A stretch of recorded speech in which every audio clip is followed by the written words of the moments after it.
پێیوت لا جزاه الله عني خيرا، قەت خوا جەزای نەداتەوە عومەر پێیوت بۆچی وای پێڵێی؟ وتی لەبەرەوەی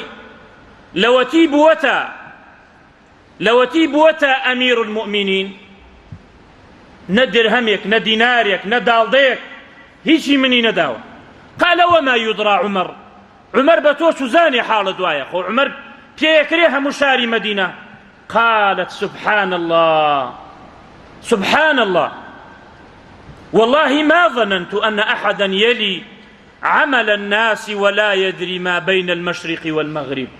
سبحان الله، والله نازانم کەسێ ببێ بەڕئیس ببێ بە ئەمیر المؤمنین نەزانێ لە بین مەشریق و مەغریب چی هەیە. ئەمە چییە؟ عومەر توزانێ پێت.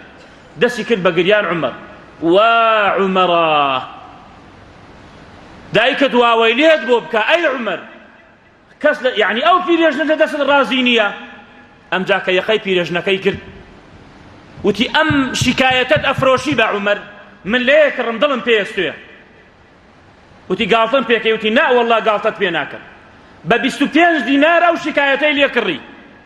ئەو کاتە عەلی و ئیبن مەسعود هاتن شایەتی لەسەریاندا و بە عەبدوڵای کوڕی وت ڕۆڵە ئەم نووسینە لەگەڵ کفنەکەم بنێرە، لە قیامەتە ئەگەر باگمیان کرد بەرامبەر ئەو پیرێژنە، بەرامبەر شکایەتی ئەو پیرێژنە لێم خوایەگیان من لێیم کڕیوە من لێی بەری.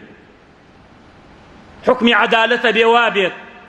و هەزارەها ئەمسالی تری هەیە، بەڵام دنیا هەروە بۆ کەس نامێنێت، هەروە بۆ خۆشی بۆ کەس نامێنێت. وتلك الأيام نداولها بين الناس.